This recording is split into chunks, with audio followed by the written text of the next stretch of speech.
I've been working for the company for 14 years, so I was around when we introduced the Varicam and a whole lot of other products since then. And now we're finally back into, well, the new Varicam, if you will. So what we have here is a camera that's long overdue on our part. We've been keeping abreast of what the marketplace is doing, what our competitors are doing, the current 4K camera offerings that are out there today, and wow, a bunch of new ones that just came about right today or yesterday at the show, starting at the show, which surprised us, but here's our feeling. So we came out with a camera, a 4K camera, that's been in the thought process and the development process and what are we going to do in this realm process for a long time. We interviewed people from all over the world, DPs and operators and engineers and critics and people not even involved, we interviewed them too. So we learned a lot, and most of that information we got, we kind of gelled it in, we made a big matrix chart and we said, okay, these are the good things that other companies are doing, and these are the good things that people are saying they're not doing and that should be added in. So we said, let's take all of that, mesh it together, and make a camera that people are going to be excited about, that's going to meet expectation. So you guys consider this to be like a game changer for you, right? Well, I don't know about a game changer, but it certainly gets us back in the game. Right, okay. So I'd like to say game changer, and I think the camera is going to have to prove that out.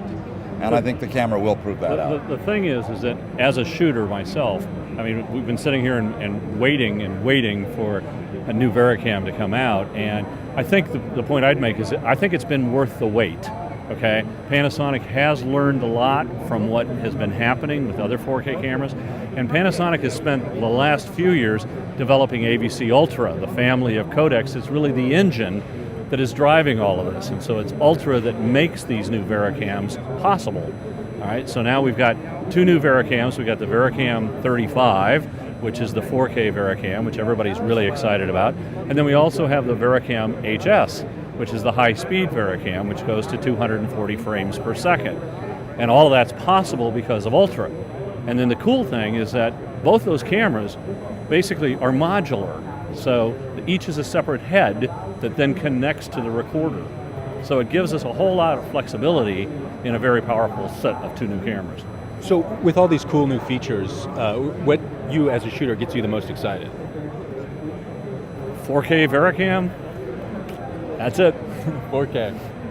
And the other thing that needs to be known is that this 4K Varicam will record from 1 to 120 frames a second without pixel decimation. So it's full 4K at 120 frames.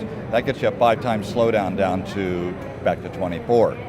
So all those different frame rates, the different recording techniques, so I can record on VC Ultra at roughly 400 megabits a second on an Express P2 card, so 256 gigs gets me 30 minutes of pretty near uncompressed level quality. The other thing that's cool is that it's really dual recorders. So I can record 400 megabit, but I can also record regular 2K, I can record high def, I can record proxy level, you can do all of that simultaneously. And the camera will output high def as well. It'll output either high def as in color corrected, or as you see on that 31-inch 4K monitor, I'm looking at a raw signal coming out of the camera that's untouched. Now, add one more recording option. So a company called Codex, who we all know about, they're making a dedicated recorder so we can record raw directly on the back of the camera. It just snaps into place, no wires.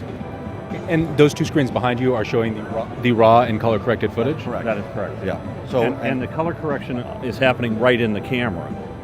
So it comes out, and what we're showing here is it comes out, and it will come out wireless. We're doing it wired now onto a tablet, and there's the interface, and you can do the color correction right there. So on set, you can see what you're going to have while you still keep your raw image. You can also record that baked image as you're recording, so you have your raw image preferred, but you also are preserved, but then you also have the baked image as well. So there's a lot of flexibility we got going here. One of the things that people have asked us, okay, so I can record on card, can I come out live? Can I genlock the camera? Can I do a live shoot? Yes, you can. Yeah. Okay. What about software upgrades? Well, we've got a LAN port, so we can bring in new software at any time as progress comes along, with new updates and new features and any corrections.